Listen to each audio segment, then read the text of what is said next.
Pyrenees, but he'll be living with the sheep. a great Pyrenees. That's a funny story. My grandma got one of those. We were had some neighbors move in probably, I don't know, maybe a year ago.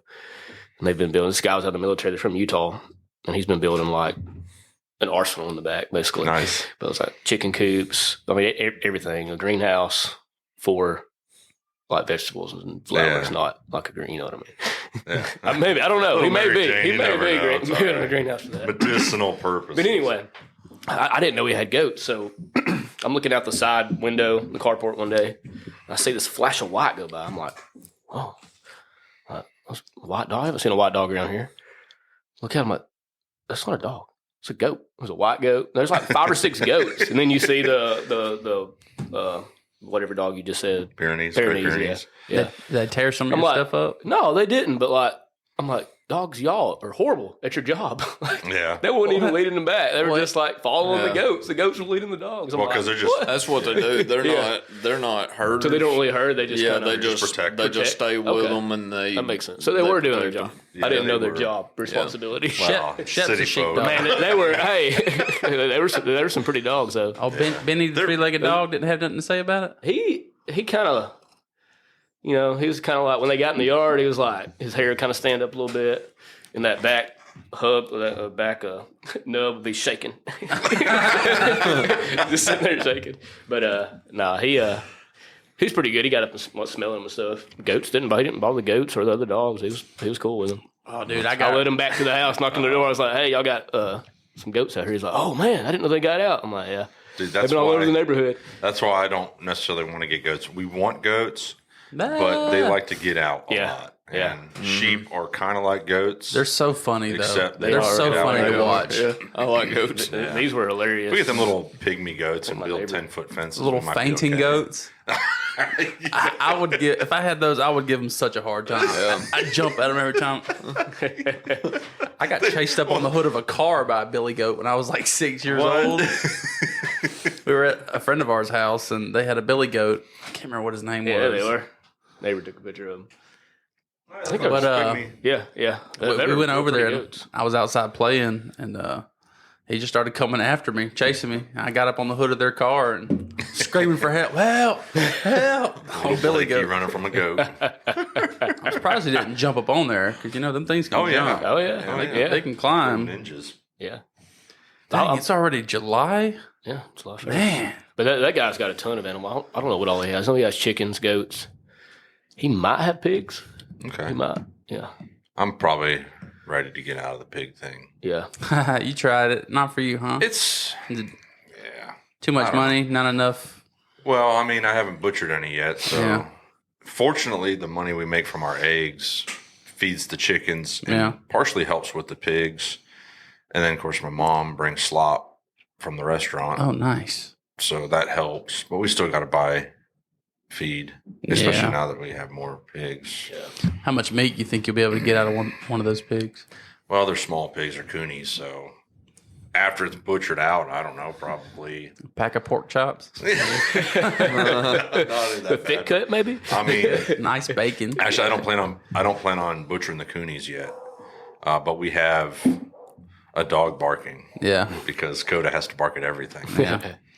So she'll probably end up having to come back into the house and into the bedroom, and then she'll be quiet. It'll be all right. But no, so we have 2 cooney, 2 cooney potbelly, and 2 cooney, I think, Berkshire or something mix.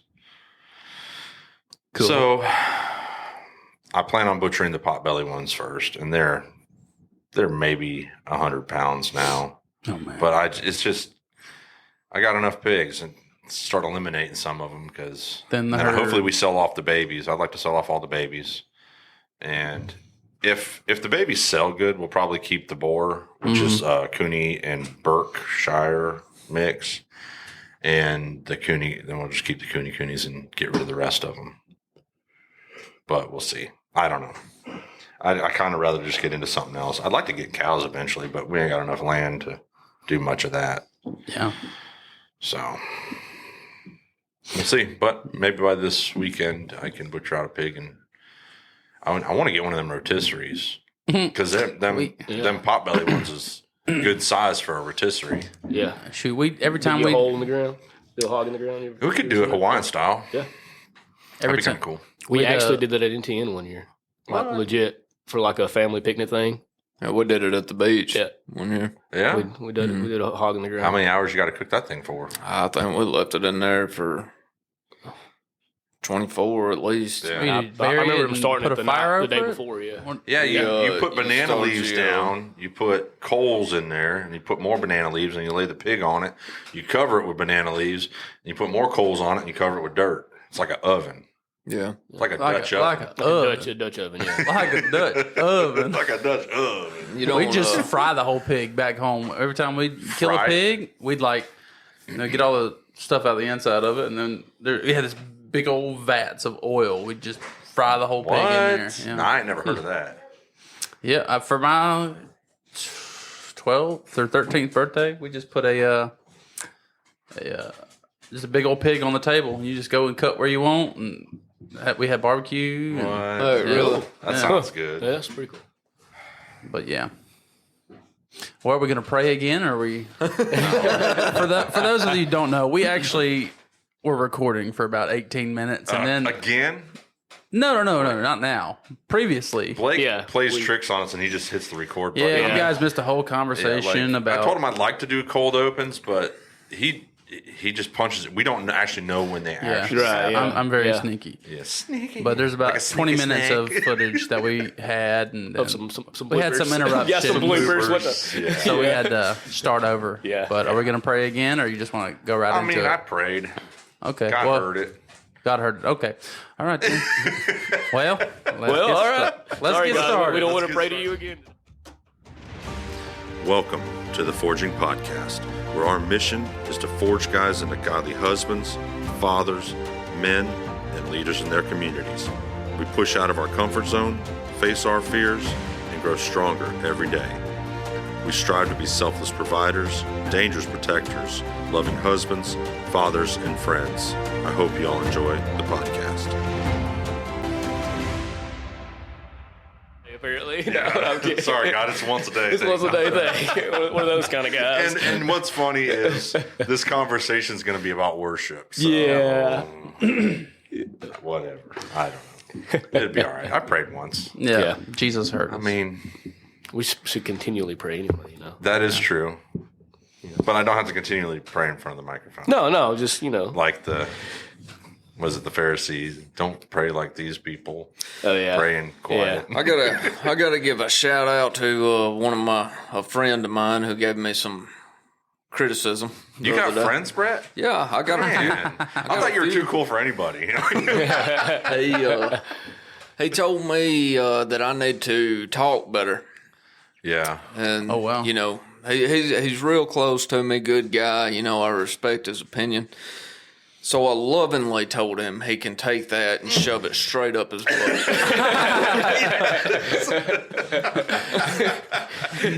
With all respect. No disrespect, bro. So, none at all.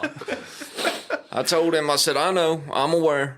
I disgust myself to hear myself talk, so that's why I don't listen to him. If I listen to him, I'll quit doing it. Yeah. It sounds like you're breathing at least when you're talking now, so that's good. Well, he ain't fell over yet. I don't know. Yeah, so he's breathing a little bit. Y'all need to stop hating on breathe out. Yeah, because what was his exact words? You sound like you're struggling to talk. What was his name and address, Brett? Yeah. Where is this? We're going to send a formal letter Where's the rest to of him. that clip? He said, That's a magazine, Derek. Magazine. Sorry, not the clip. Sorry. Get your nomenclature correct. Yeah, nomenclature was wrong. It's a clip, all right? Magazine. It's whatever. It's a The clip. old military rifles had clips. Yeah. I don't care. I've been through this before. Just get it right. All right. Magazine's a magazine. Dirt is sand. Same thing, all right? Well, I will die on this hill. I will die. It's the same thing to me. Shelby tells me every time we were at the beach, and I said, Elvis, go play in the dirt. And Shelby's like, it's sand. I was like, I don't care. Same thing. It's the same but different. I don't care. It's not It's the because same when you but compare, different. like when I went to Florida and I had to replace a fence for my mother-in-law, I had to dig 3 holes for some new posts in one section. The rest of the posts were okay. but I was able to dig. The first probably 16 inches was sand. Then I finally hit dirt at the bottom. But, I've dug holes up here in this rocky, hard clay, and it's miserable. Yes. But it was like... tell me about it. It was like that post hole digger just like fell into the hole, and it was just like nothing to it at all. Here, you almost have to use an auger. It's ridiculous. So there is a difference. Sand, you can hardly scoop up in a post hole digger. Clay, you can hardly dig with a post hole digger. Oh, it's not an argument. You're not going to convince me. Oh, well, there's Blake. But anyway, who we got with us today, Jared? I don't know. Who do we have? I don't know. Introduce yourself. Introduce yourself there, guy. Well, can't tell my name. It's a secret. Okay. Derick. Wait. Yeah, so my name is Derick Jones. Yeah, I'm well, gave it away. So we have Derick Jones with us, our worship leader at church. I guess I'll introduce you. You are the leader of the Forging podcast. Am I?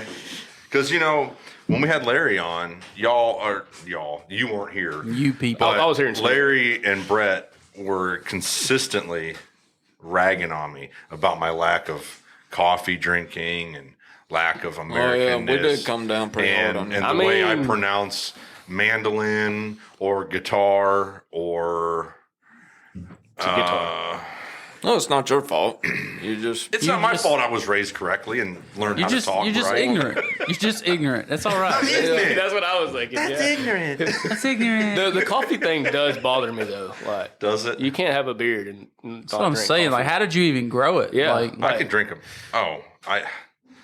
The manliness is so intense within my body that I don't need any extra anything to produce amazingness, incling my beard. That's we probably need to pray again.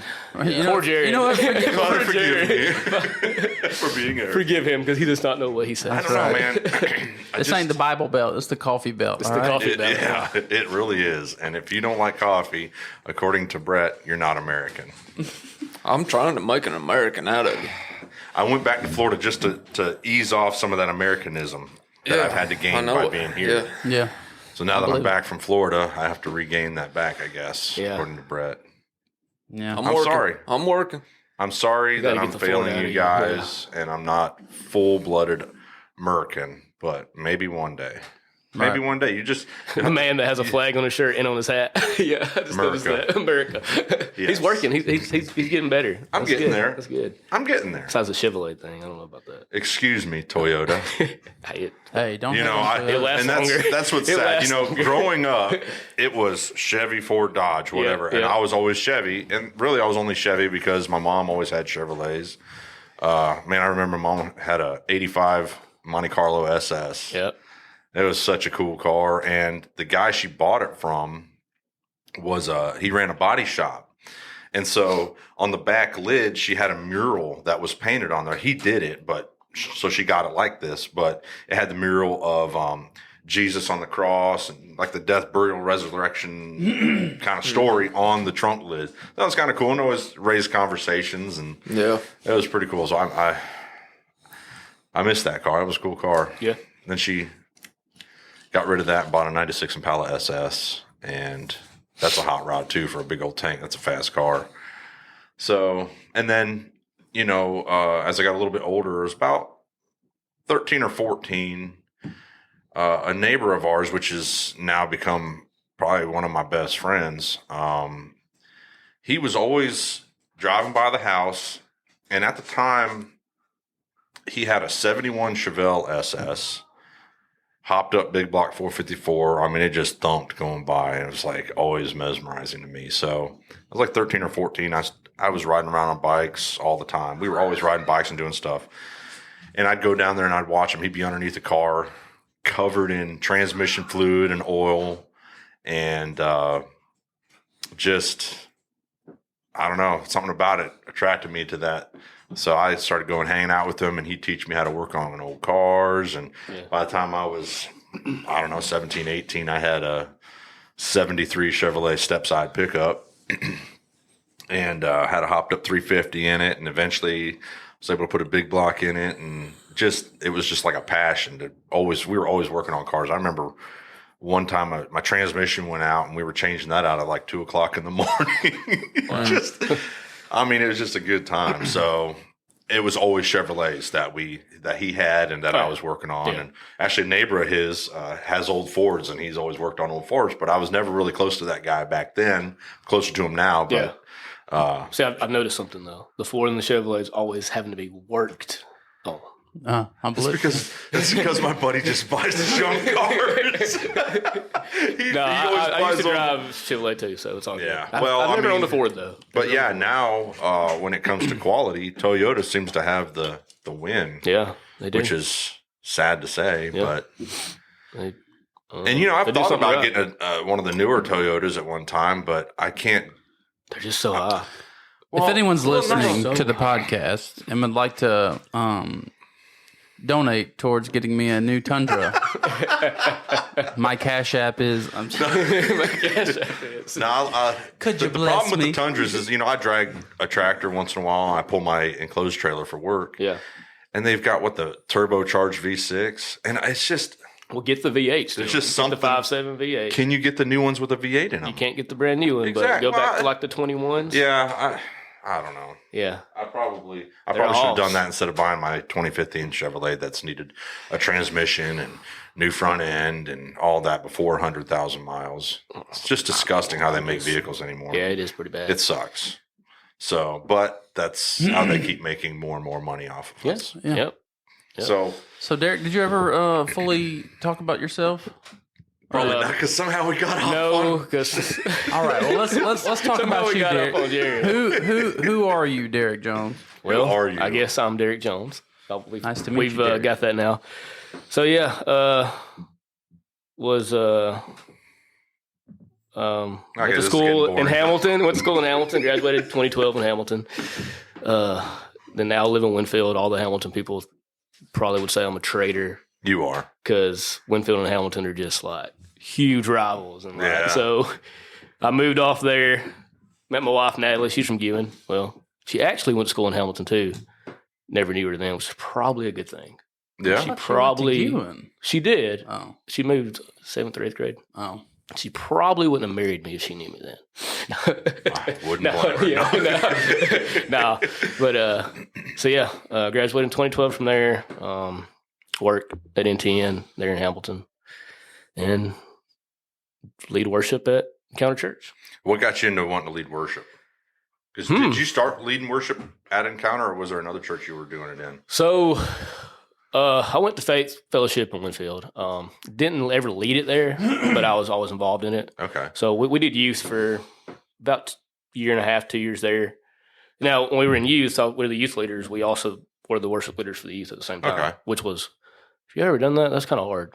You do worship and then you give a message. It's like, that's hard to do, Is it? Yeah, it is hard to do. I don't know. Yeah, it is. I never tried it. Just so anyway, we did that for about a year and a half, and was on the worship, like the main Sunday morning worship team. We went there probably 6 years, and kind of at the end, we were transitioning between worship leaders there, and I wasn't the leader, but I handled a lot of the behind the scenes type stuff just to help out the person that was leading at the time. So I don't know. It was kind of one of those things. I'm going to have a confession too right here. Uh-oh. I'm just going to say it. Father, forgive me. Just say 5 Hail Marys. Yeah. I actually remember, so we were talking. So at the time, Steve and Sherry came over to Encounter, and Steve helped get that started when they first started Encounter Church. And I was like, we're not going to go there. Let's just start. And at Faith, we had a lot of resources. Everything was, we had a full band. We had everything. It was they were doing great. So it's a big church. It's big. It's growing now. Yeah, it's a whole lot. I mean, it was big then, but it's there were 200 or 300 then. They're probably 5 or 6 now. Oh, damn. Yeah, they're doing. That's great. big for around here. Yeah, they're doing really good. Still 2 services a day, or still 2 services? Yeah. So I was we were there when I first started. We had about 150, 175 probably was what ran. And that was a good number around here. Mm-hmm. And then I don't know, just picked up probably 20. see, we came to Encounter in 2018, so probably 2016, 2017, something like that. But anyway, I was like, man, I don't see us ever going to Encounter Church. That's what I told Natalie and everybody. You know, just kind of like I'm not going to go there. It's kind of like I don't want to go to a church that's just starting. You know what could happen. You know. Yeah. Oh, I know. So been there. I'll cut to the chase real quick. Long story short, when Philip was the first pastor there, he called us. I think it was like November, December of 2017, sometime around there. He's like, hey, we're going to be looking for some worship leaders, and I wanted to reach out to y'all. I'm like, yeah, okay. We'll come talk to you. We'll come talk to you. Yeah, we'll come talk to you about it. we'll come talk to you about it. So we went and met with him. I hear what he had to say. You know, we've always been involved in worship. Always kind of, you know, I've always been drawn to music in general. Yeah. I used to play guitar and stuff. I've always liked music. At the time, when I liked music, like it wasn't for the Lord. I was just playing whatever I wanted to. And when I got saved the second time, the first time I got saved was like I was 14, 15. I didn't really get saved. It was one of those vacation Bible school. Yeah, kind of caught say in the this moment. prayer. Say this prayer. And I said it, and you know, I think I did feel a difference at the time, but you know, the next day it's like okay.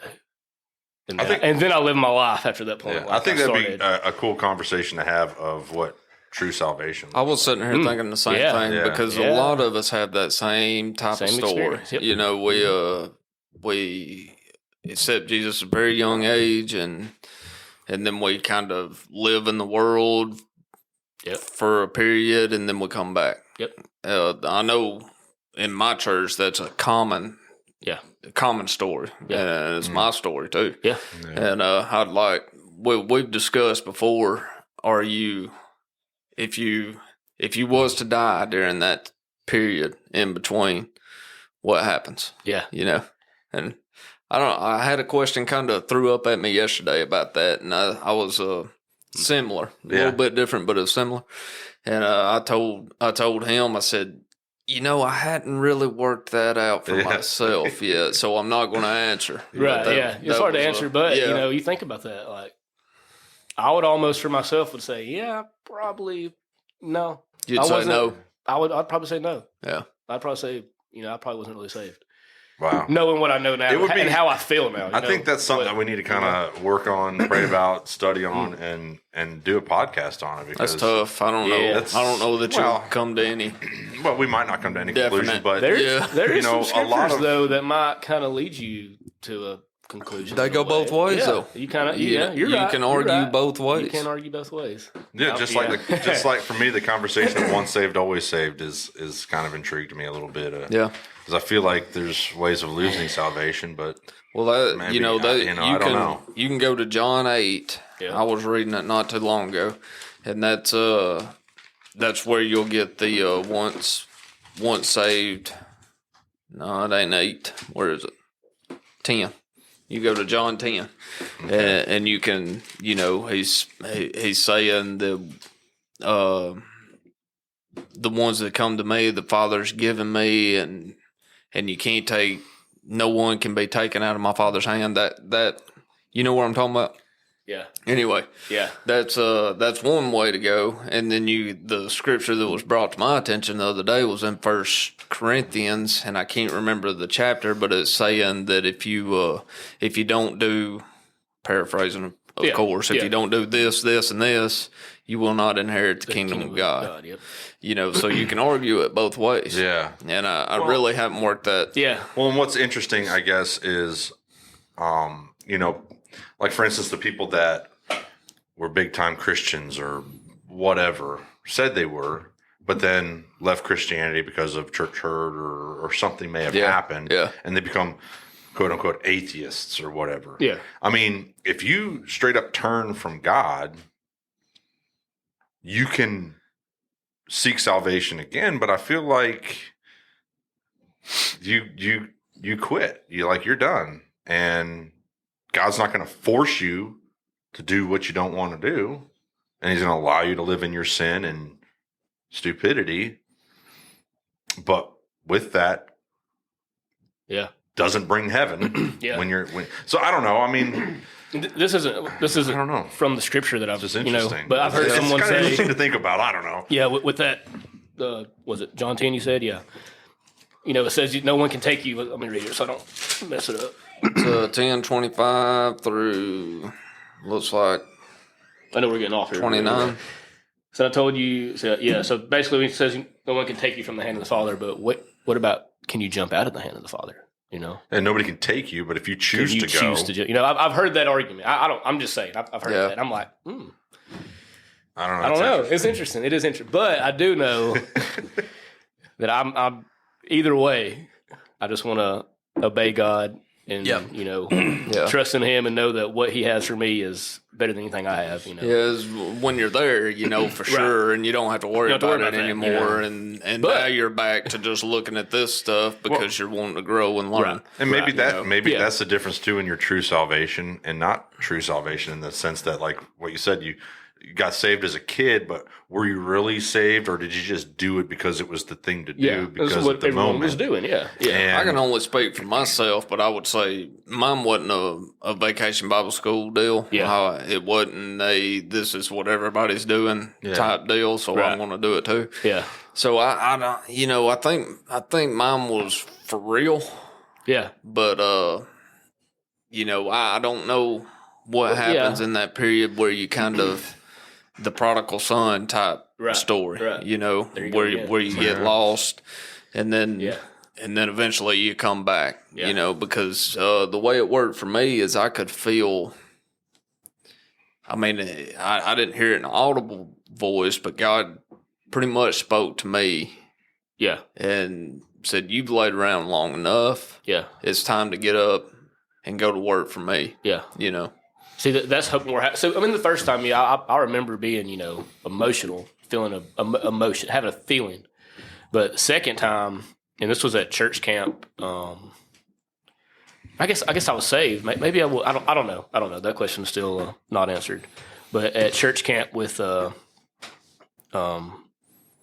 went with Faith, but we didn't go with them. We just kind of went one night of worship there, and in that worship experience, I completely felt like a whole. It was kind of like what you just said. Yeah. It was like, hey, I need you to really take this serious and just forget about all this other things you've been doing and follow me type thing. Which obviously still wasn't I didn't fully lay everything down. Still working on that every day.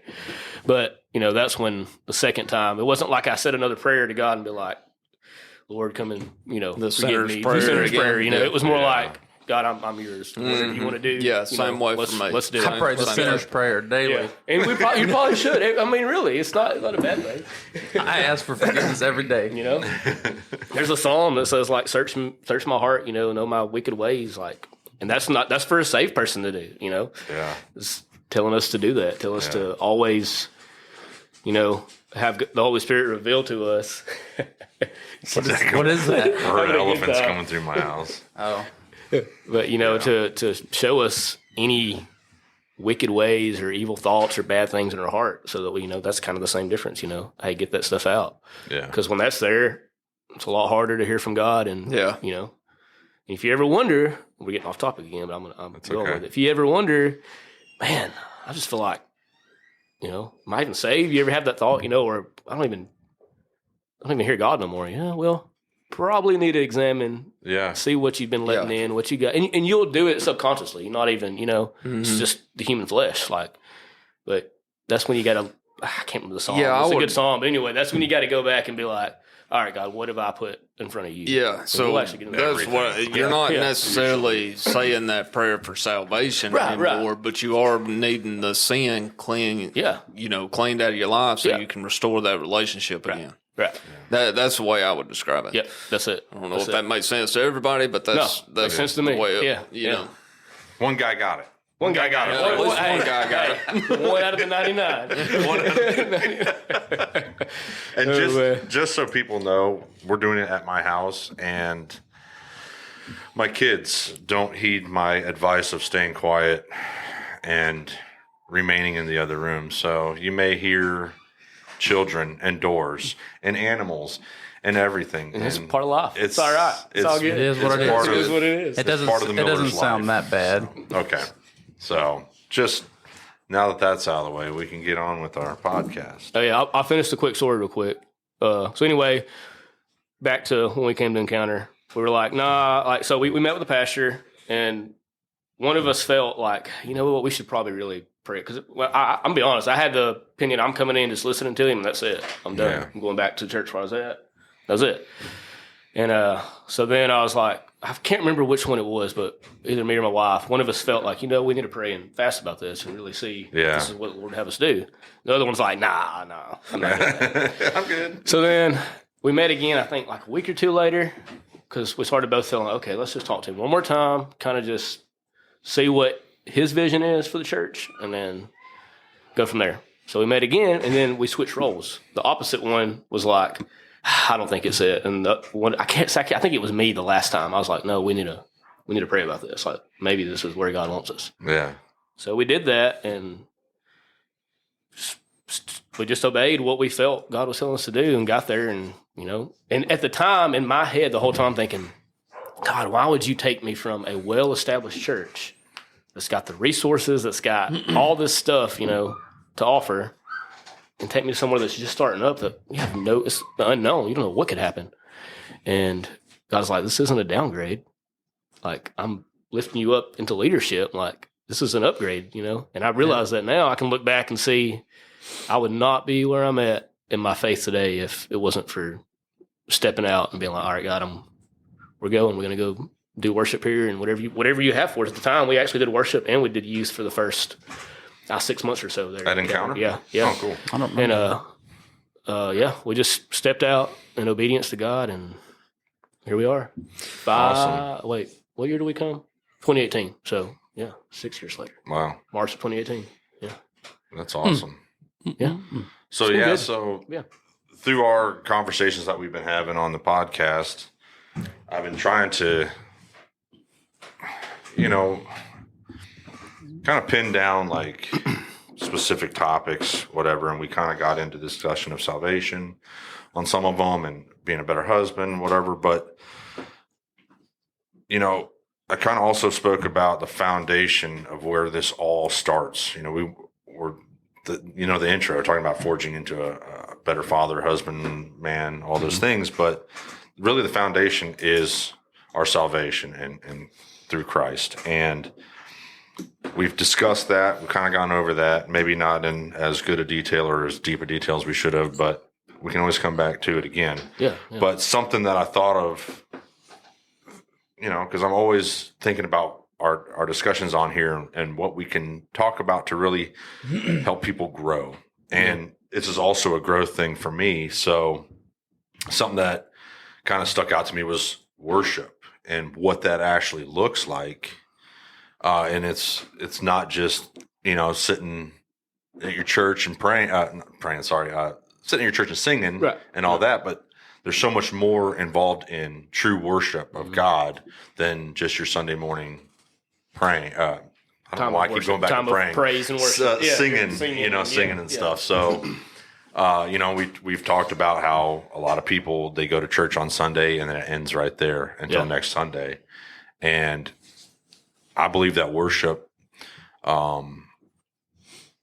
it continues outside the doors of church, and probably more true and real worship happens outside the church than just sitting there and singing your songs, because that just kind of becomes a sing-along in a sense a lot of times. Especially for me too, a lot of times I'm just singing through the songs until we get done, and then I sit down and I do all the motions. But, I watch you. In the drum cage. Well, you're back there beating on your drums, Mr. I sit Cool. there and I watch you. I know.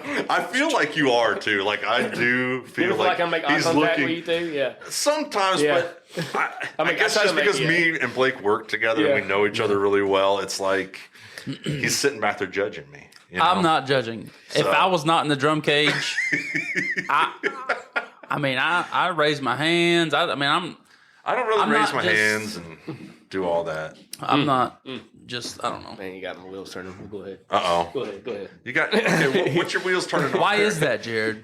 Why is that? No, well, that ain't what it was. But go ahead. Blake, you open this one now. This isn't called cheering out time.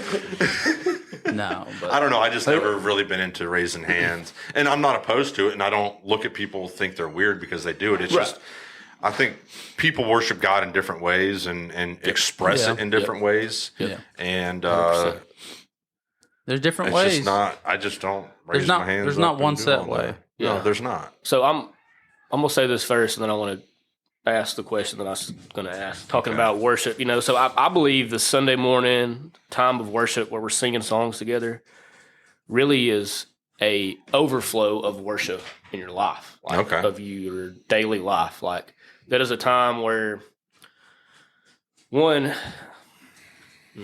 careful, Derick. Good old pause. So it's an overflow of your worship in your life. We'll get into that some more detail here in a little bit, but it's a time for I guess you can call the saints, the Christians, to come together and glorify and honor God. Is what we're doing. We're not there to sing about us and me, and and we tend to. A lot of people tend to sing songs like that, and some of those have its place. The me songs, the me, I. Yeah. Those have its place. Those have its place because God did do stuff for each of us. And those are more to me a personal song. But when we're worshiping, isn't it directed really personal? Directed towards God in our worship is what it's supposed to be, not us. And we have nothing to do with it. Right. For us to come in and give the honor and praise that's due to God. Yeah. And if we're living our lives, a life of worship through our daily life, it's easier to do. You'll naturally, you're talking about just kind of singing through the song. Well, when you start, you reflect on your life and you live your life as an act of worship, of sacrifice, and being obedient. I'm getting ahead of myself. But anyway, you do that, you'll when you come on Sunday morning, you realize, okay, I'm just pouring back out to God. Thank you, God, for what you've done, for who you are, Anyway, so Jared, we'll start with the question. What is worship? Why you got to start with me? We're going to start with you. You're the man. I like other people being the guinea pig that start out, and then I'm like, okay, I can base my answer off of some of what they said. Blake, you cheat. Blake. Yes, I cheat.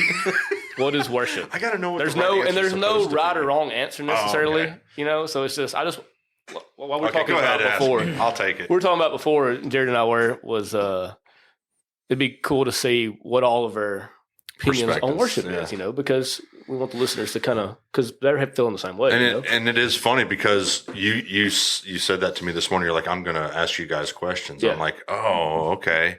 But it's funny because last night when I was kind of reading a little bit on this, I kind of had this, whatever you want to call it, feeling or whatever, that is like, be interesting if he asked us all what our opinion of worship is, just to kind of get a perspective of what we think as men worship is, so that we can compare it what God says worship is. Yep. So that's cool. Yeah. But so guinea pig. So I don't even know what they sound like. Oh, I can do it. Uh-oh. But you go ahead. Okay. Yeah. So my version of worship.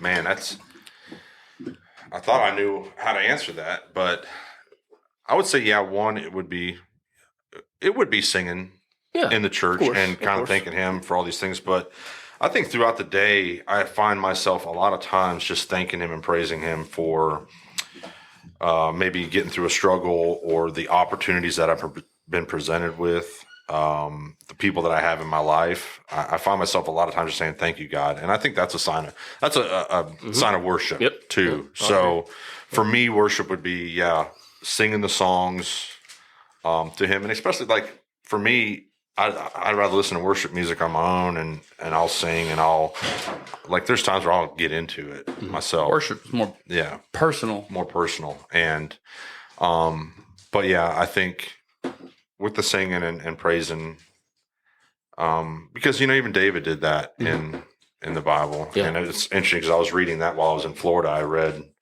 1st and 2nd Samuel.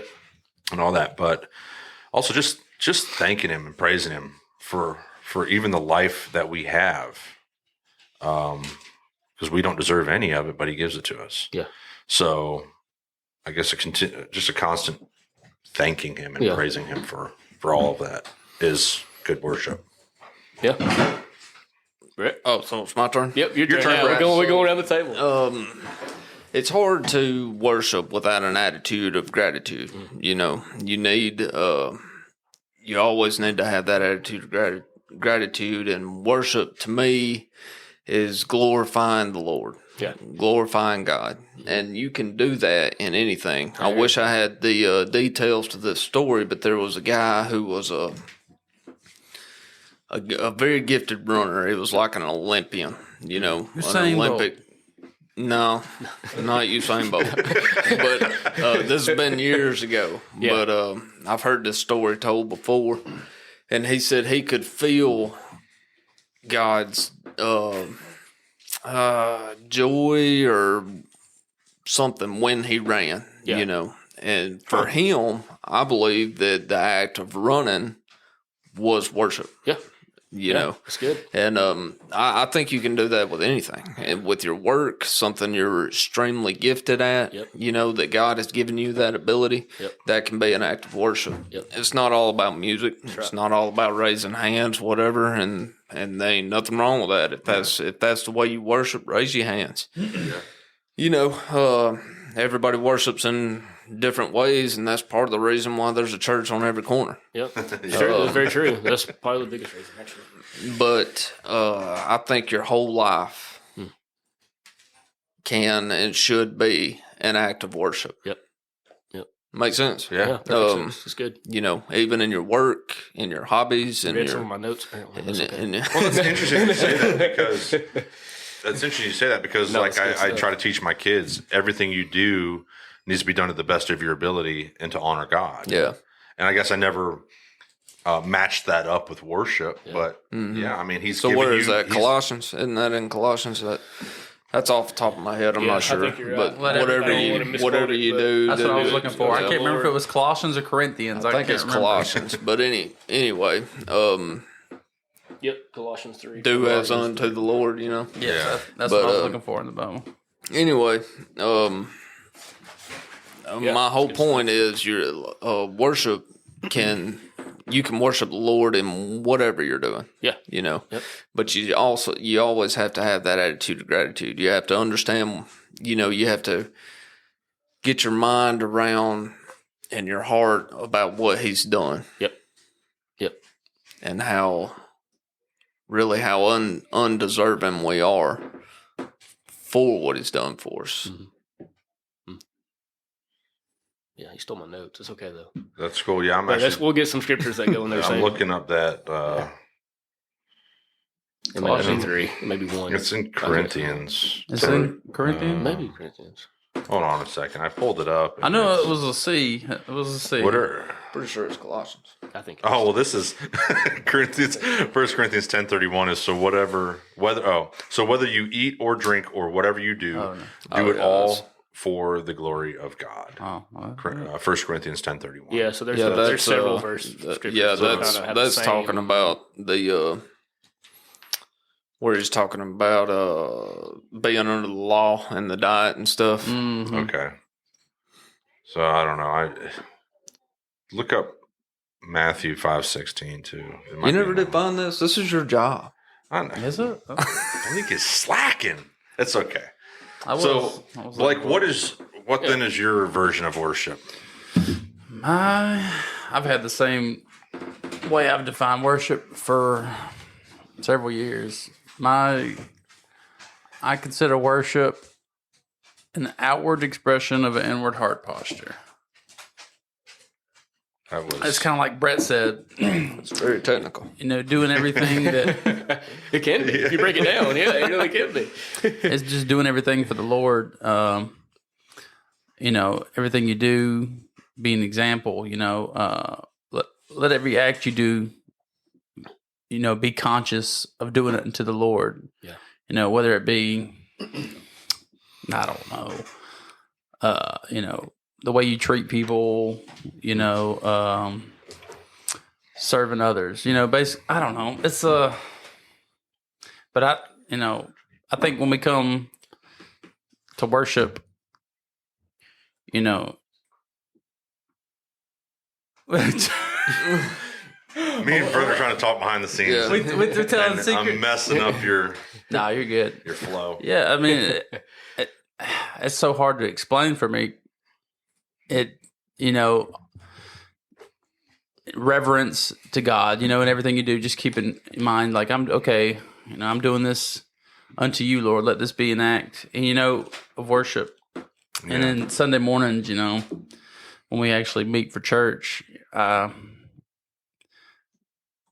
just flies bothering me. Yeah, me too, actually. I've been looking at it for like 10 minutes, just sitting there. Smack down on it in a minute. Yeah. I don't know, though. It's just, I can't.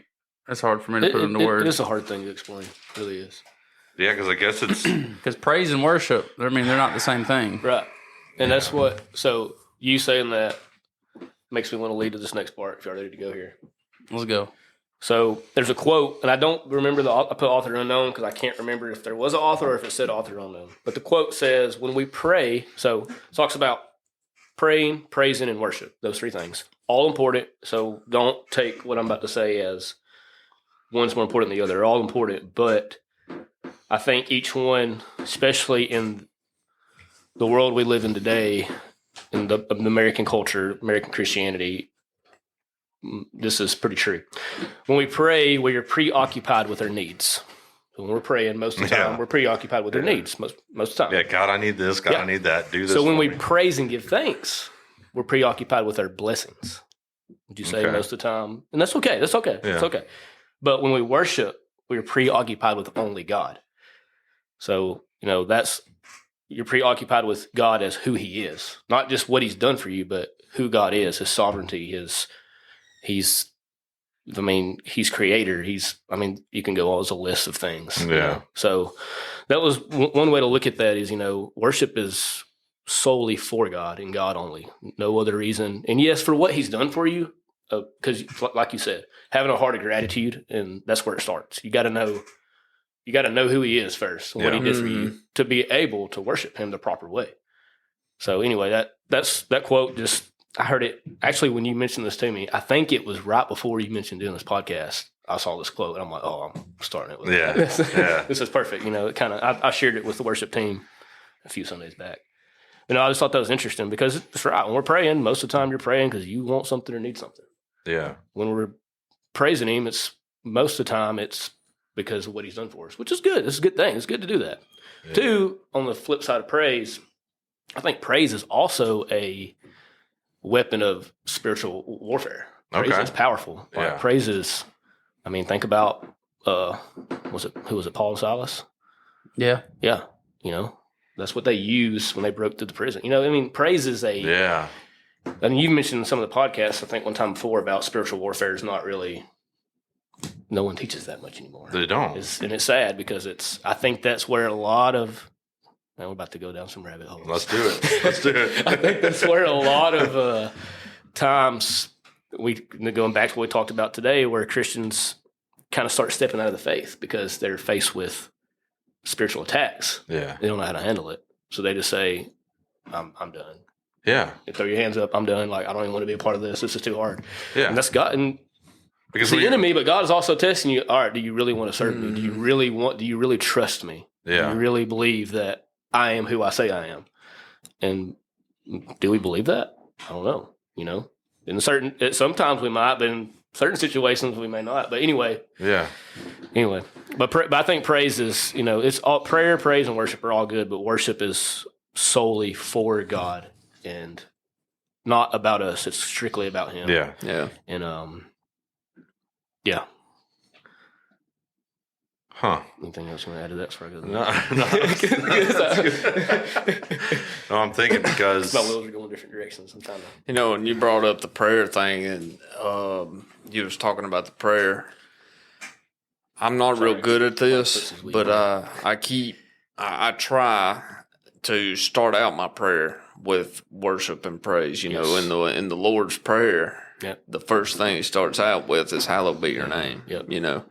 And I think that will help you set precedent. I don't know what your attitude. Yeah. Set the tone for for your prayer time. And two, so even like and like how they worship back in the day with the tabernacle, they enter the gates with praise and thanksgiving, or the courts or gates. Yeah. They were thanking God for who He is, what He's, all that. It kind of has if you look at the tabernacle model of the tabernacle, how it was set up, they enter into the gates, praise and thanksgiving, to enter into the gates with praise, as courts with thanksgiving. Yeah. And then you have the furniture that's in there, which is all represents something like the laver, I don't want to misquote any of it, but you're going through a process, like a cleansing process of before you can get to the Holy of Holies, where the presence of God is. You've got to go through this, reflecting upon yourself, looking at yourself, and washing, cleansing type thing. Anyway, we could talk about that all day, but Psalm 104 talks about the enter into His gates with thanksgiving, His courts with praise, and into His courts with praise. Yeah, that's what it is. Yeah. So, but just like the Lord's Prayer starts out with that, it's kind of the same model. And I think what Brett said is huge, like a heart of gratitude, and to have gratitude, you got to know, what are you grateful for? Yeah. What are you grateful for? Like, and that should start out with salvation. That's what you should do. The first thing you should be grateful for. So anyway. Wow. Yeah. Yeah.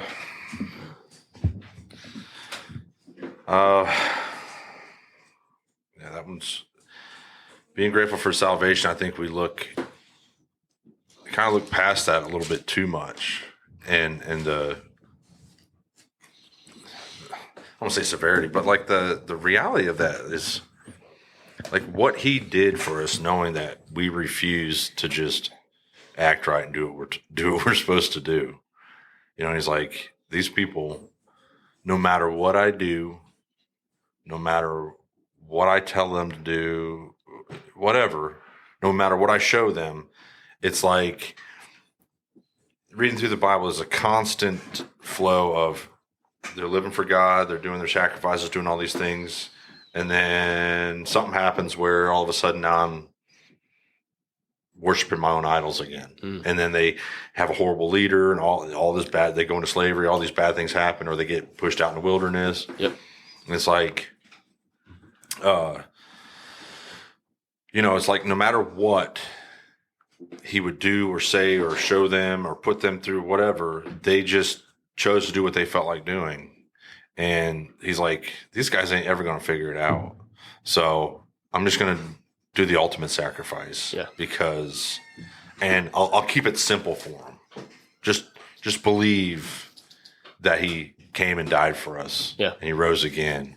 And put Him at the center of your life. I mean, that's kind of simple. We don't have to go out and do our sacrifices like they did. We don't have to do all these special cleansings and all these things. Like, we just have to say, I accept You, Lord.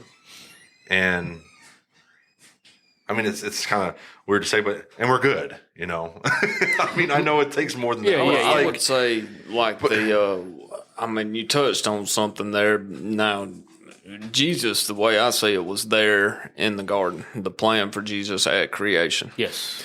Yeah, but when you were talking there, I'm thinking in Exodus, He is just did the 10 plagues. He's parted the Red Sea. He's done all this stuff, and then Moses goes up on the mountain to get the 10 Commandments, and they've already built an idol, and they're worshiping that, and then they're complaining about the food He's given them in the desert, and like you were saying, he sacrificed Himself for these people who just keep betraying Him over and over and over and over. Yeah.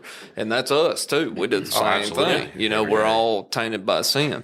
Yep. But it's just a beautiful story that he pays the price for what we can't do to give us a chance to be with Him. He died for the people that killed Him. Right, yeah. Exactly. Yeah. So that's why it took me a second to get it processed in my brain and say something. But yeah, we overlooked the start of it, of salvation, and how amazing that is that we even were given that opportunity. He didn't have to. He could have said, well, we'll just wipe them off, we'll start over. Yeah. But He's like, no, these are my people. I created them in my image. Yeah, and He was pleased with it at the beginning. Yeah. He was like, this is good, really good, like very good, I think is what it says, or something like that. in the beginning, you know. You guys should see how loud you could possibly be, because this is awesome. Thanks, I appreciate it. My kids are awesome. So is my wife. It don't bother me a bit. You know, here's what's funny is if we weren't podcasting, they'd be like mice. You wouldn't even hear them. But because we are, I'm trying to remodel it. Get out of here. But let's pray now. Father. Lord, all right, let's get started, guys. That would be your name. But yeah, so starting out with just understanding and appreciating the fact that through Christ's death, burial, resurrection, we have the opportunity to be saved and be thankful for that. If nothing else, like that's huge. Yeah. And now everything else is like just an extra added bonus. Yeah. You know, good health or, you know, a good job or the skills that we may have and all that. That's like an added bonus. Yeah. Yep. That's all extra stuff. Yeah. And first off, just who he is, you know, the creator of everything. Everything, right. You know, and then he, for what he's done for us, what we've been given, you know, and that goes back to the gratitude like you were talking about, and that's all great. But you start out with just who he is. Right. Yeah. You know, there's You know how many times the word worship is in the Bible? No. I kind of talked about this. This may not be 100% right, but you Googled it, didn't you? Yeah, I Googled it. Yeah, I Googled it. And Google doesn't lie. But it's pretty close. You know, it's pretty close. Like it's pretty close because I've read it in the book. Actually, I think this Bible has a thing in the front. Anyway, it says 8,629 times. And it may not be the word worship. It may be in the Hebrew text too. It may you know what it means. Because I was kind of doing a little research on the Greek and the Hebrew of it, and the Greek is proskuneo. Yeah. And the prosciutto. Hebrew prosciutto. Pistachio. Close enough. Pistachio. Greek word is Pistachio. But then there's actually in Hebrew, I think it's shaka. Yeah, so there's shaka. There's so many, and it's different. Man, we can get into it. Let's start here first. All right. Do y'all know where the first mention of worship is in the Bible? No. But I bet you're about to tell us. Don't say it, Blake, because I think I've told you already just recently. So you might know anyway. Sir. Yeah. So it's in Genesis. Okay. And it's with Abraham in chapter 22. So this is, you know, Abraham's done kind of, you know, this was finally the guy that God's like, okay, I'm gonna use you because you're willing to be obedient, basically. You know, now he still is a man and did some things he shouldn't have done, and we all are. This is the story of us right here. This is it. So, you know, because before it, was it Noah before him? You know, Noah, you know, he saved Noah out of destruction with the ark, and then made a promise to Noah. But Noah still was selfish and, you know. Yeah. What was the sign of his promise? What was that sign? It was the rainbow. Oh, the rainbow. Okay. Yeah. I'm just making sure that's a God thing and not what the world's made it out to. I'm just confirming, you know. Yes. All right, I'm gonna go before I say something. Let's not go down that rabbit trail. We'll be there for a while. So anyway, the first mention of worship comes up in Genesis chapter 22. And verse 5 is where it is. But I want to go a little bit ahead of that. So I'm just going to start on chapter 22. It says, now it came to pass after these things that God tested Abraham and said to him, Abraham, and he said, here I am. Verse 2 says, then he said, take now your son, your only son, Isaac, whom you love, and go to the land of Moriah. Yeah, you know, we're just going to butcher words. Don't worry about it, guys. That's all right. There's grace. Don't worry about it. We're not, and offer him there as a burnt offering on one of the mountains of which I shall tell you. First of all, could you imagine? I don't have any sons. I have girls. Fortunately, I don't have any sons. Do you have a son, Brett? Yeah, I got Thanks for reminding me, Derek. Sorry. Struck out. I've got 2 girls. I got 2 girls. Could you imagine, son, girl, daughter, whatever. Could you imagine God telling you right now, I want you to take your son or daughter and go kill him for me? Oh, it's even worse than that, right? Because that was he promised his son. Yeah. And then he has, go back to he has to wait for so long, and then he gets this one son. Right. You know, just one. This is it. You know, and then he's like, all right, so now next, what I want you to do is go offer him as a sacrifice to me. Can you imagine the amount of faith? You know, and it says in there somewhere, I don't know exactly where, but it says Abraham reasoned that he must be able to bring him back to life because he's already promised me this. Right. You know, and this is another reason why God used Abraham, because like that, you know, he trusted, like Abraham trusted God fully. He's like, yeah, when Abraham was finally the guy that God's like, finally, there's someone that's not completely selfish. So, you know, you have compassion for people and you kindness. Abraham always put other people first, always. And that's why I think that's one reason why God used him. And that's the type of people God wants to use, is people that are willing to say, you know what, it's not all about me. It's about, you know, him and other people too. Yeah. Anyway, but when you really think about the story of how Abraham got his son, you know, and how long it took. Yeah. And then there, I got. No, go. No, you go. This is we're building it up. This is a sidetrack, but I got to do this. Yeah. So he asked Abraham to sacrifice his son. He reasons that he must be able to bring him back from the dead. What's that? Does that ring any bells? I'm reading it right here. I don't see that. Yeah, Jesus being sacrificed. There you go. Yeah. And he's all in here. He's all in. And that's one thing that Larry always pressed on, is it seemed like every story is in somehow correlation to Jesus. And if you go by like what Brett sacrificed, said, I think a minute ago, you mentioned, God, what was it? Yeah. You know, this was the plan from the beginning. Yeah. And God's showing us that it's the plan from the beginning, you know? Mm-hmm. And but he's also showing us humanity and how humanity is going to be. To this day, we're still the same way. Yeah, we really haven't changed. It probably got worse. yeah, to an extent, you know. But go ahead, Blake. I was just reading a little bit of the commentary. It said the mountain that God told him to go to was like 50 miles away. Yeah.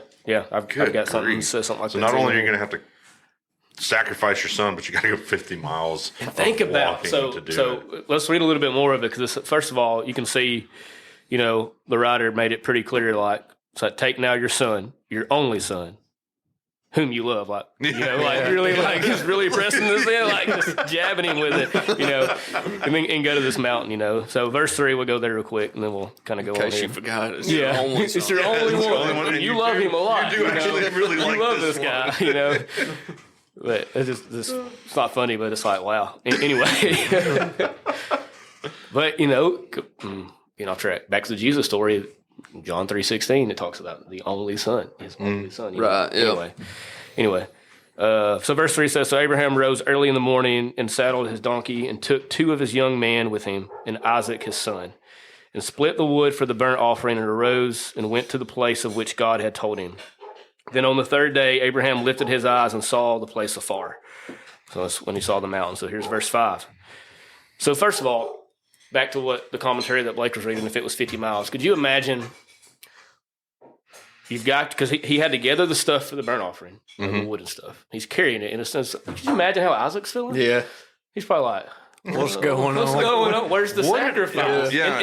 We'll get there. It says that, but like, where? Hold on a minute.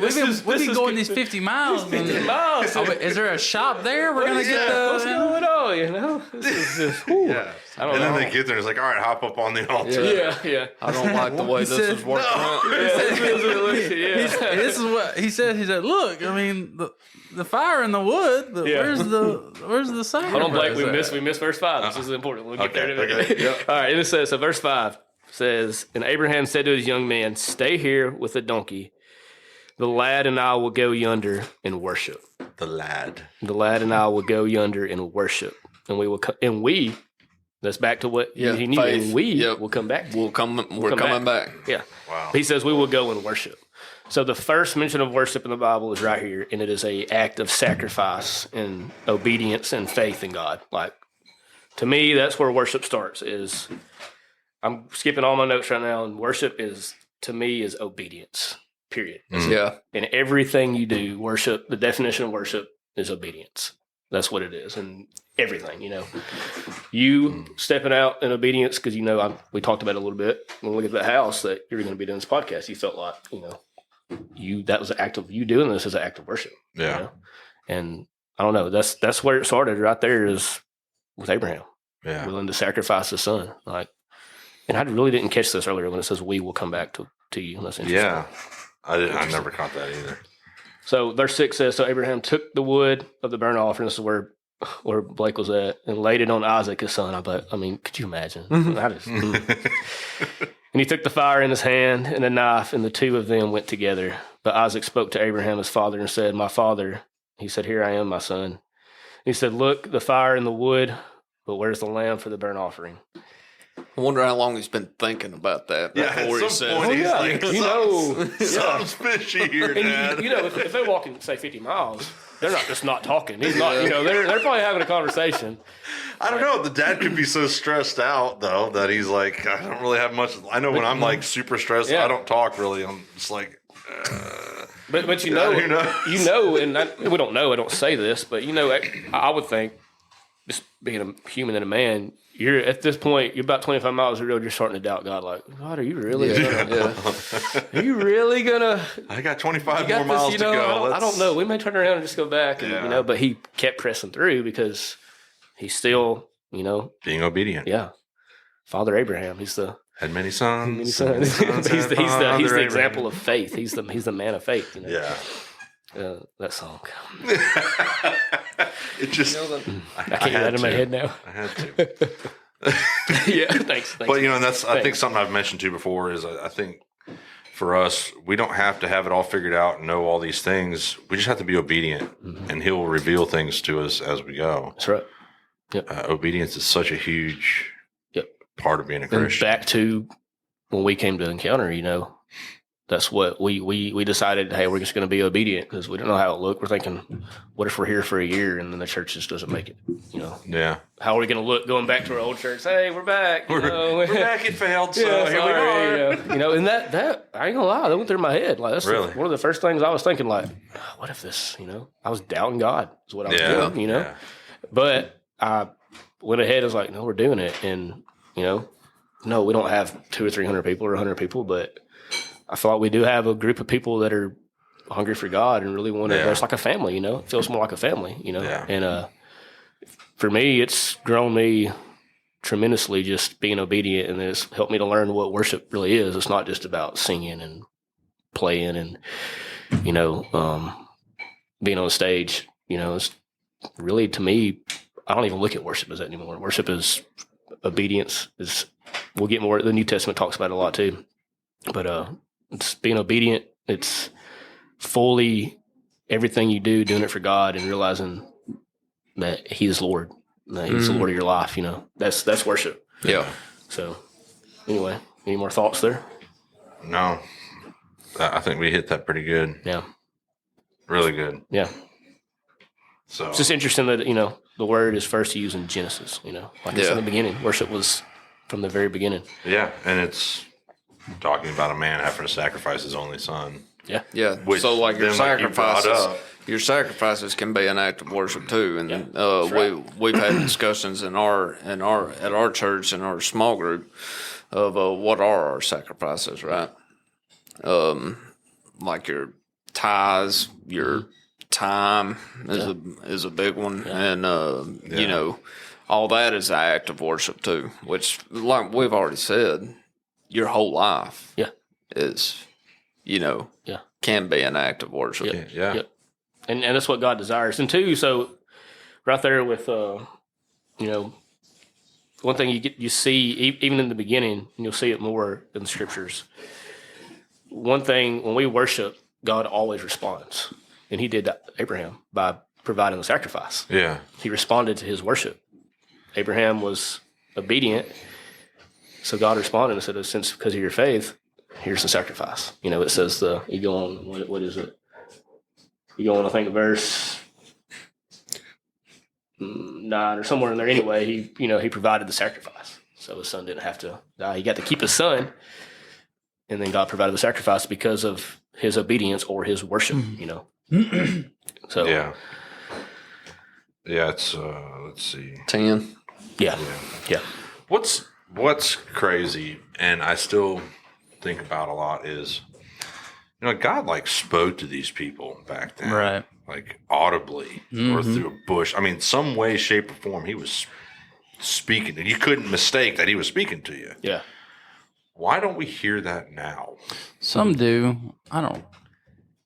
Well, I mean, They didn't have this. They didn't have that. Had, right. Yeah. Because I've had the struggle. I talked to somebody that before, and I was like, it was a ministry school. I was like, why? Because you see other people, and they're just like getting these like revelations, and they feel like the Lord, like just talking to them and stuff. I talked to this person. I'm like, why do I feel like I can't hear the voice of God? And he's like, what do you mean? He's like, and I was like, I don't hear God. Like he doesn't, he's not speaking to me.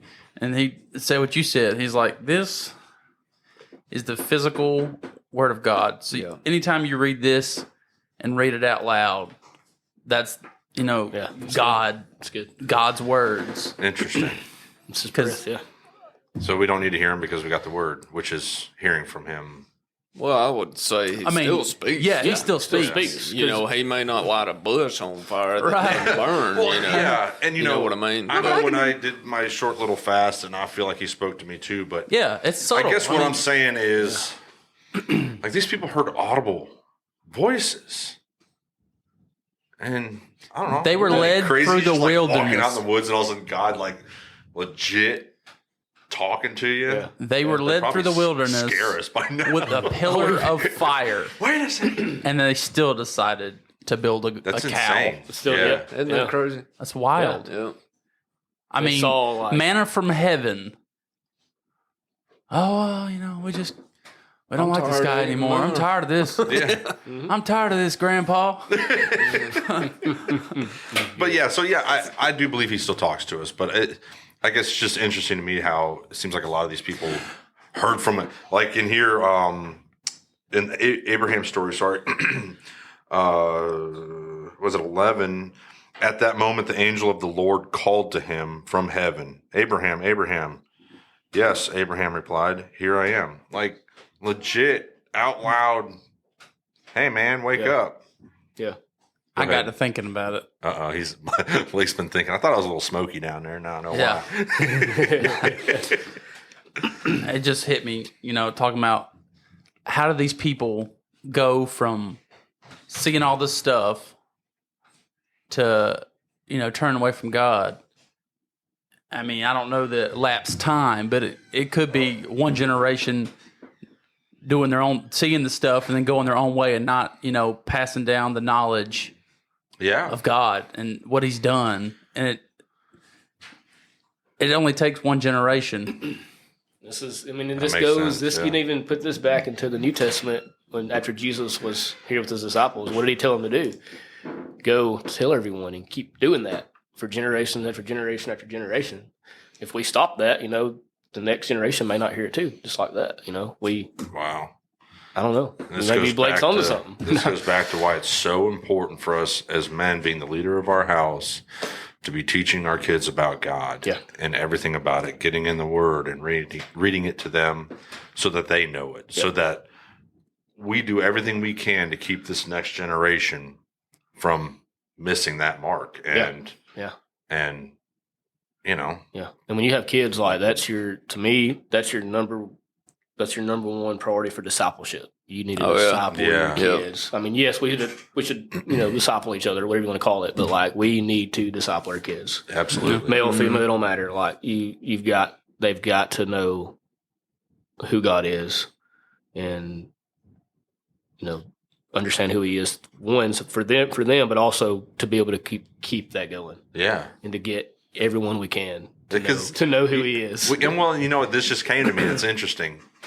We've talked about people going to church kind of out of tradition. Yeah. It's just what we were raised doing. Oh, yeah. But how many traditions do families keep throughout generations? Oh, yeah. That somehow supersede the Word of God. Mm-hmm. It went from probably great grandma relationship to religion because, they weren't seeking the relationship. They were just, forced to go to church because someone didn't.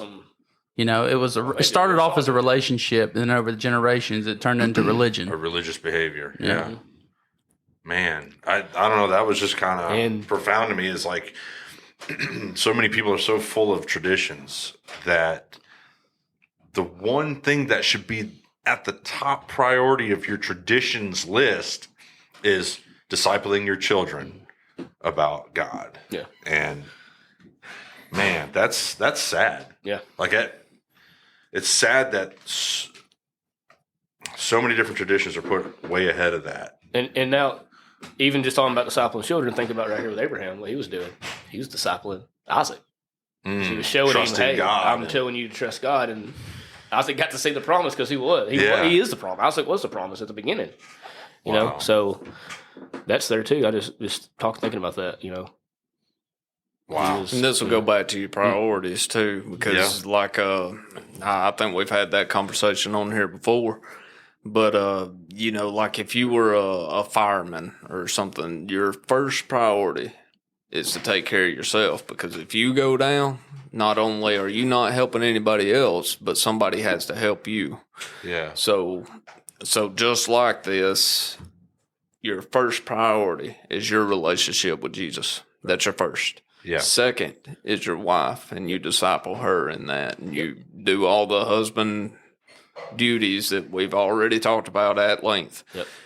Third is your children, and then really I try to make sure I don't miss those first three. Right. Yeah. Yep. And then after that, things just kind of fall where they need. Yeah. But it's good. If you got to make sure that your cup is filled before you can pour into anybody else. Yeah. And I don't even know what spurred that on my mind. I think because y'all were talking about the discipling your children, your kids. Yeah. So you have to, before you can pour into them, you have to make sure you're good. Yeah. Yep. And that's where getting in the Word daily, praying daily, that's right. Yeah. Worshiping in any way that may be. Yeah. But also, which can look like a religious tradition. Yeah. But it's all goes back to the heart. Right. It does. You go back to your heart. Yep. And where you're doing it. Yep. Like I had a conversation with my our associate pastor a while back. I said, I never did. I said, I've been in a rut lately. And I said, I never did stop reading my Bible. Never did stop my prayer. Yeah. And he said, but you're doing it legalistically. Yep. And I said, you're right. That's what I'm doing it. I'm doing it out of tradition. I'm not renewing and refilling my cup. Yeah. It makes sense. Yeah. Yeah. We know what's good is that you recognize. That's what's the good thing is that you can recognize that. Yeah. When you get to a point to where you can't, you need to be. That's bad. Okay. That's bad spot. Good. So let's keep going down that. You got to be able to examine yourself. Yeah. Nobody can do this. It seems like very few. It's will painful. even try to do this. You've got to examine yourself, and the easiest question to ask is, "Why am I doing what I'm doing?" Mm-hmm. And that'll kind of self-diagnose things. If you can be honest with yourself and answer that question sincerely, that'll kind of give you a gauge of where you're at. And that's where I wanted to go. Like, okay, so you realize that you're not refilling your cup and whatever. So what does that look like now? Say, recognizing that, now what?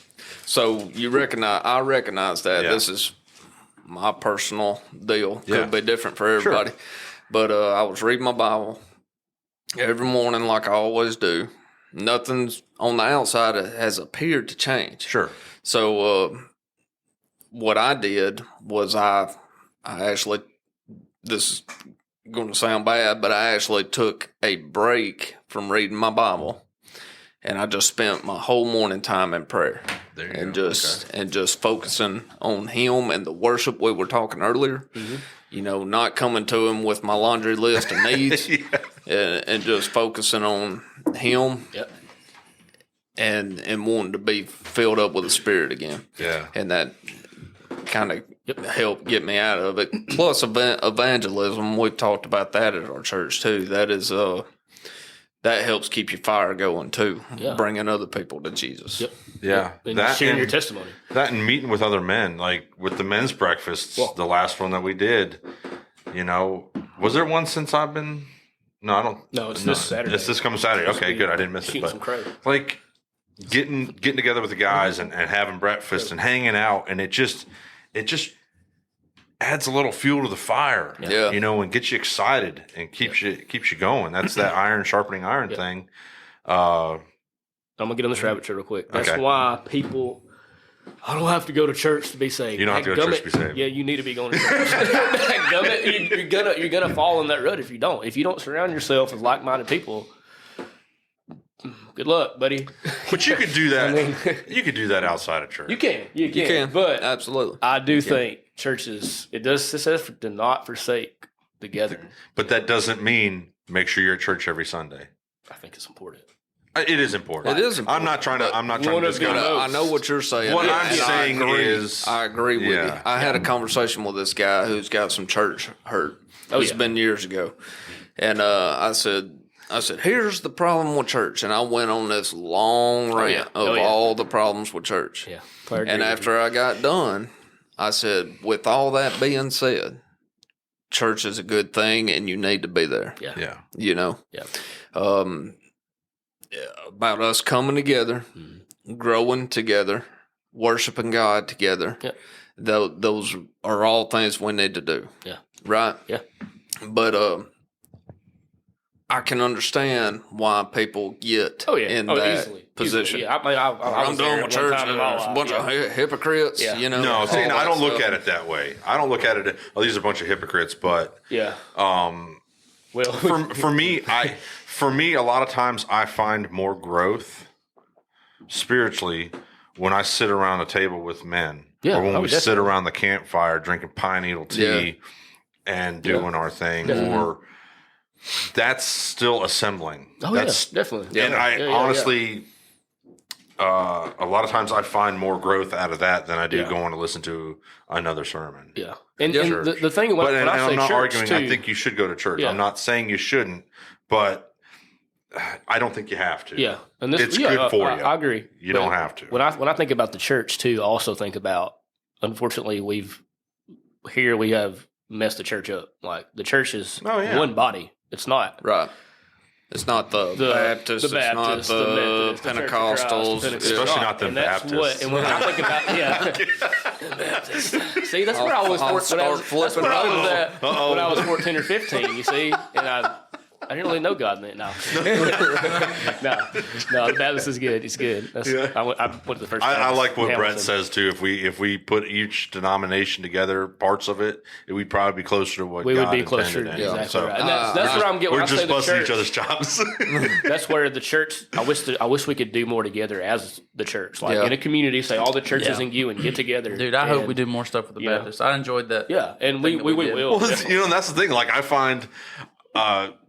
Going to the conferences and stuff with the Baptist Church, First Baptist Church. I'm not a Baptist, but like they have a lot going on for men and different things, and that's cool. So when I say church, that's more what I mean. Yeah, church is still. Church is definitely not a you should be committed to your church as well. Yeah, no.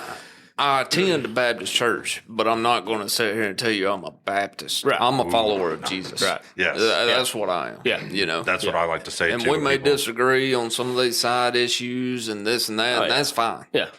Who cares? As long as we know that. But that's what makes it fun, too, is to have that conversation. As long as we don't disagree on Jesus. Yep. And, all those core things, the Bible is the Word of God, all those things. Yep. Who cares about the rest of that mess? Right. You know?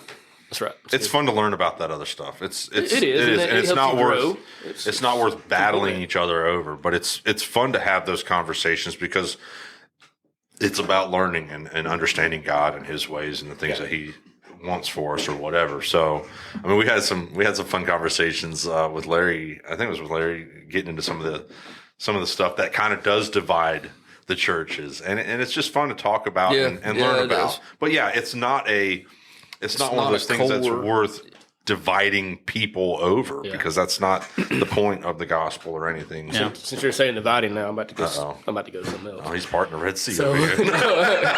No, so worship is something that started division in the Bible. So with Lucifer, he wanted to be worshipped. He wanted to be like God. Yeah. And there's some scripture somewhere. I'd have to find it. I don't want to quote it. You should have come prepared. Yeah, on this part. No. Well, you said divided and it brought it up.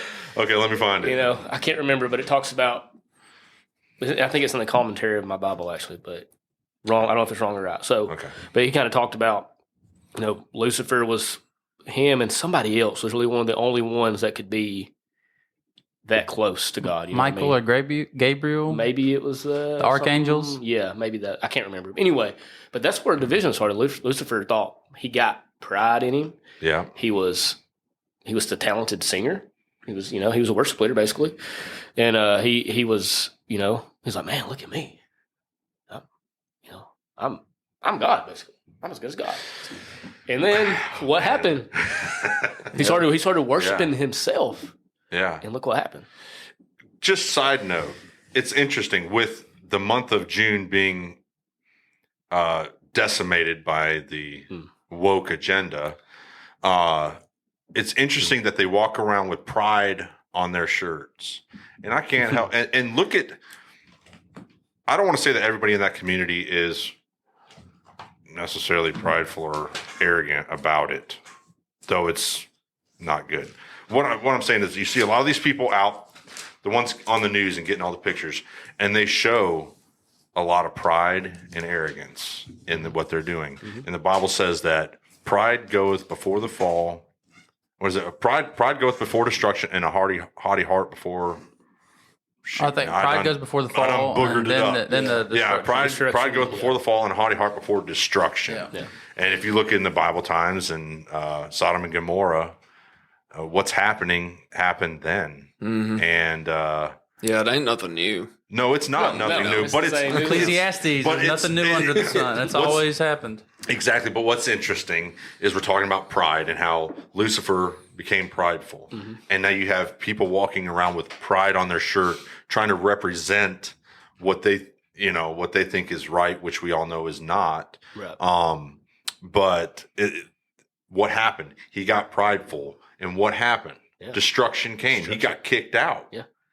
Yep. And what's going to happen to these people that are walking around being prideful about their literally happily living in sin, going against God's word? And we all sin. Sometimes it's by mistake, I guess you could say. And sometimes it's personal choice to continue. Yeah. And these people are like, they're mocking God. Yeah. And it's just interesting. Lucifer got prideful and wanted to be like God, and he got his butt kicked out. Yep. And you've got people walking around with pride shirts and being all prideful and haughty about it. It's just interesting if you look in the Word and how things correlate. Yeah. All right, I'm about to challenge us. Okay. Uh-oh. You done open some more can of worms here. Hey, this is what just called the opening. So think about this. Now, this is not to say we're like. Oh, here it goes. But when we do the same thing. I don't wear a pride shirt.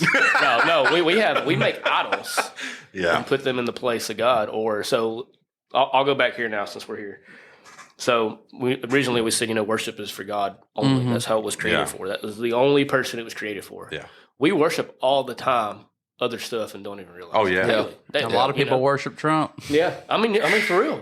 Politics is a huge thing. Money, there's a list that never ending. And we all going to fall in one of those categories or more at some point in our lives or right now or any, it's going to happen. Yeah. And an idol is just something you put over God. Yeah. Yes. All right. So if you stop at that definition. Okay. Here it goes. What do we put before God? Yeah. A lot of times my family. I'm going to tell you, it can be good things. It can be good. It can be good. It could be seemingly. Everyone has something. It could be seemingly good. Yes, but when you look at the order, how things are supposed to be, God's supposed to be number one. But that's the first thing I thought of is family. Because And so if you can, there again, going back to myself, how many people can self-examine? What are you putting before God? Yeah. because what are you worshiping? You know, we can sit up here on our high horse and say, I'd never do what they did in Exodus. I would have been better than that. We do it all the time. Yep. Probably daily. Yeah. Don't even realize it. Yeah. Wow. So that's going to lead me to this then. So there's the old English word for worship is worthship. It's actually another word, but then it breaks down to worship. And it means to give something worth or to demonstrate value. Of that. Attribute value and it usually means like, especially like a deity or a god or something, you know.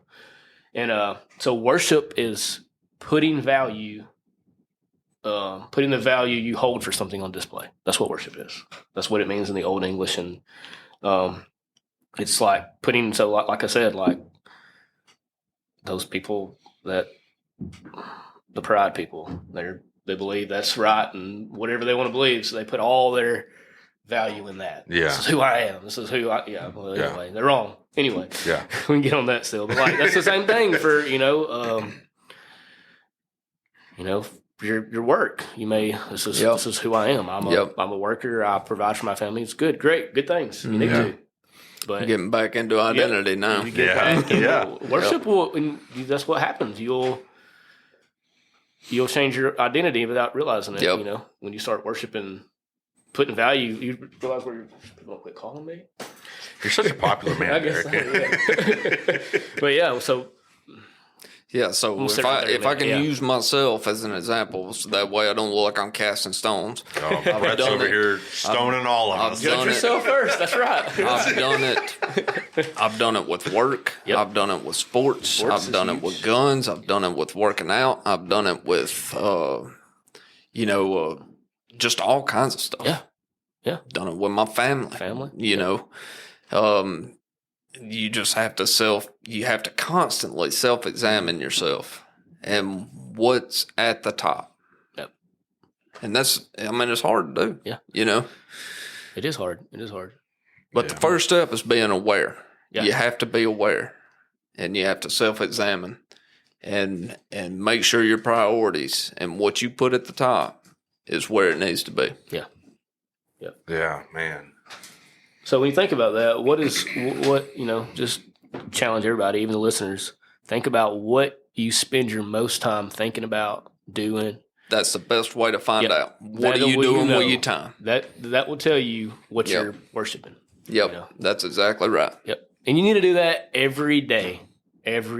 And I try, and I don't do it every day, but I try to stay conscious of like, okay, I can see me getting like really tied up in this thing or whatever it is. And I'm like, all right, God, like I'm pretty sure I've put this ahead of you right now. Like, and you're gonna when you're doing when you're a man, you're doing a task, you're focused on the task to get it done. But that goes back to the other stuff we talked about. You can still do that for God. Exactly. There you go. So that's where I was going. Brett's getting excited over here, man. Everybody, we gotta have the same thing here. I was actually, we can just go to work and let Brett and Derick have this. I was actually thinking about this not long ago because you have to sleep. Our bodies have to have sleep, and then you the way our society is set up, you have to work usually at least 8 hours a day. Yeah. So there's not a whole lot of time left between the task you have to do at home, taking care of your family, this and that. But if you can honor God with your work and what you're doing, and you're constantly worshiping Him, that's when you've got Him at the top. Yep. You know, even though you're working, you're still worshiping Him. Yep. You know, and not saying that I do that perfectly or anything, but that's the goal. That's part of that. You know, when I self-examine myself, am I worshiping Him? Yeah.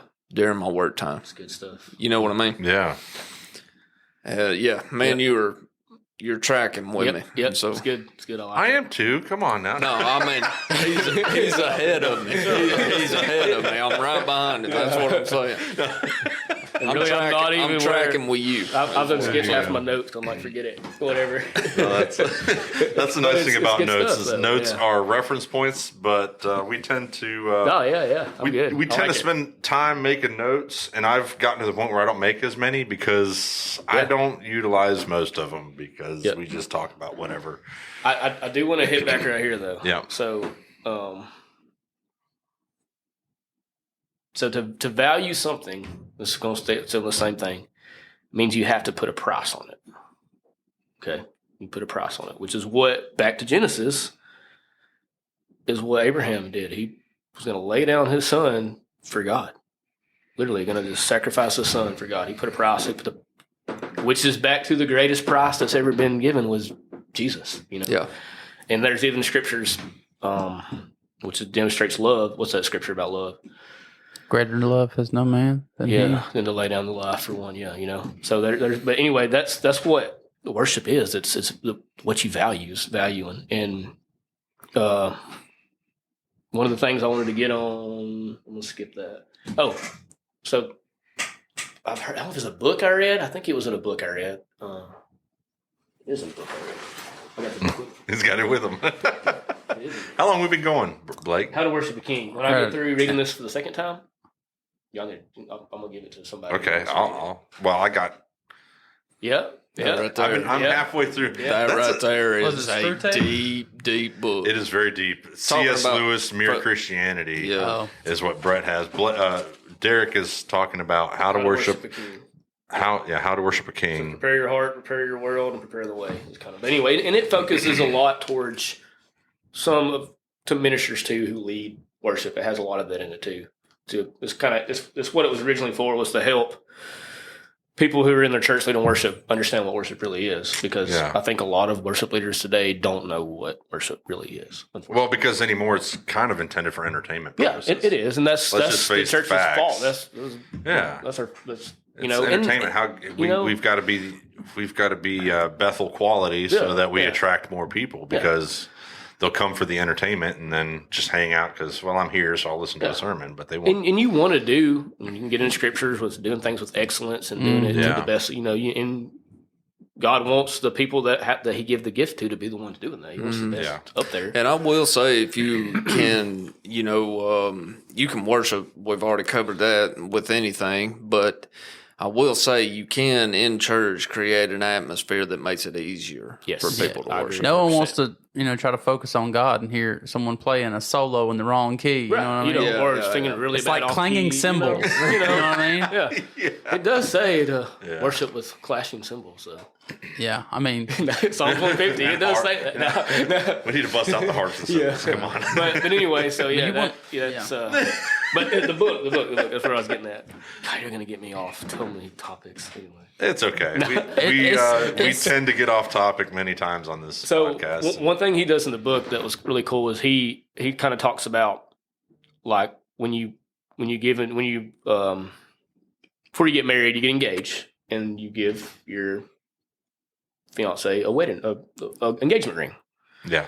And he uses that kind of represent, what's the first thing the woman wants to do? Is post a picture of that ring or show everybody that ring. Oh, look at this. And what we're doing is putting the price on that woman, putting value to her because we bought this ring for her or whatever. Not all women are that way, but most women, they want people to see that ring. They want people to know. My wife wasn't excited because I got her a cheap ring. Well, but for them, but still inside, they're looking at it like, look at that, So he kind of uses, like I have to read it. I don't remember exactly what it was, but you check the book out. But it talks about comparing that type of value to kind of like what, how we value God. So from that, let's go to Romans 5. Okay. Nope. Yep, Romans 5. You're confusing me, Derick.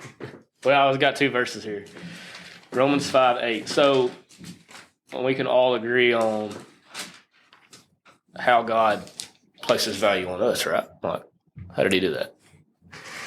He sent His Son. Yep. He sent His Son. That's how He valued us. So He valued us by killing His one and only Son so that we could be with Him. So when we think about how He valued us, now we need to really look at back again. how do we value him? What are we doing? Like, do we value him that much that way? Where we're not that we're willing to lay down our kids for him, but like, do we live our lives in a way that's, God, I'm going to be obedient and trust that what you have, the will that you have for me is good. It's better than what I can have. That's worship. So 5:8, Romans 5:8 says, but God demonstrates his own love towards us, and that while we were sinners, Christ still died for us. Wow. So that's how he demonstrates his love for us. And that's what worship is a demonstration of love for God. That's, and back to everything we do daily should have God in it, or at least our heart should be towards God. We should be thinking about it, and we should be aware of, like, heart of gratitude. Or I don't know. I could ramble on that, but yeah. Anyway, that's good. Don't get off too much. I mean, it's when we do our work, we do our best to do the best that we can, because once again, God has given us talents, and we want to utilize them to the best of our abilities. And the customers we work for know we're Christians, and that we honor God. And if you put your name on it, so you want it to be good. Yeah, because for me, not only is my name on it, but with my name, people understand that I'm a Christian. Mm-hmm. And so I want them to see that it's probably a bad thing to say after what we've been talking about, but I take pride in my work. But it's to honor God. It's to show people that I love God. And many times people cut corners on things that maybe the customer won't necessarily notice. But for me, it matters, because it's like, if I cut the corner here, God notices it. I'm not, somebody's going to know. Yeah. And God, the most important one, knows. So I want to honor God through my work. Does that mean I always do everything perfectly? No, because I mess up and I'm still learning. Even in the trades that I've been in for years, I still learn constantly, especially since I moved here. I'm learning new things constantly. But I still do my best to represent God through what I do. And many times we have conversations with customers, and next thing you know, we're talking about God, and in a sense, kind of discipling or just conversating about God. Yeah. And man, for me, that's awesome. I enjoy that a lot, because I get growth out of that. Plus, it kind of helps people think a little differently too, get out of their old religious ways of thinking and see things. But kind of what you were talking about too, Rick Burgess and that man church thing. He makes a comment that I can spend 15 minutes with you on a ride in the truck, and I can tell you what you love. What you love, yep. And what you just said. Eventually, it's going to come out in conversation. Yeah. And that's part of it too. Yeah. And that's a mark to show, what you love. You're going to want to talk about it. Yeah. You know what I mean? Yeah. Yeah, absolutely. That's why every time I talk to people, I try to bring up our podcast. Hey, by the way. Jared's kind of a big deal, No, Brett's the big that's the big deal. deal. That's Brett's right. the big deal. Brett's Come the on, big deal. I I'm kind of seeing it. I'm thinking it's his podcast. I never claimed. I never claimed I'm to kidding. be a big deal. Oh, Because trust me, I'm not. That was a joke. It if was. y'all don't. I'll take it serious. Yeah, I think don't take it serious. everybody understood that was a joke. Or was it, Brett? You and your prideful. It was a joke. But this is awesome. Like, Yeah. this is. I have a. Keep going. If you got more. I got a couple more things. I Let's kind of do it. want to put it in. So this is from me studying. I started this little study on worship. It's been a while back, 2021. I think. Hey, how much more do you have? Do we want to end this here and make a part 2 of this? Where are we at, Blake? We're at an hour and 43. Yeah, we better. Yeah. Let's do this. Let's end it here Yeah. before we get onto this next run, because this has been some solid stuff. And man, I'm loving it. I'm so glad that I'm so glad that we went into this discussion of worship because, man, honestly, I knew it was deeper than even what I thought, but it's like even more deeper. This is pretty in-depth stuff that really will help us gear our worship properly, change maybe how we do our day-to-day living, and be more mindful and conscious of worshiping and honoring God properly. Yeah. So let's end this one here. All right. We're going to continue the conversation, but it'll be next week's podcast. And once again, I want to thank Derick for coming out. Appreciate the honor. And we appreciate you guys. Let us know what you think about this topic, and if we've missed anything, or maybe you had something to add to something that we said, let us know. If you're listening through the Facebook page that I put out, on there has a little thing that says, let us know how we're doing. You can click that and you can direct message us. That'll let us know, or you can email us. But man, we really appreciate you guys taking the time to listen to us and work through our ramblings and our getting off the path. But this is something that we're passionate about and we love. So we're going to end this here, and we love you guys. We appreciate you. We're going to see you next week, and we out. Thank you guys for listening. Check us out on Facebook or Instagram and follow us so you can stay up to date with latest podcast drops and content. Also, feel free to leave us a review on whatever streaming platform you're listening from. We'll catch you next week.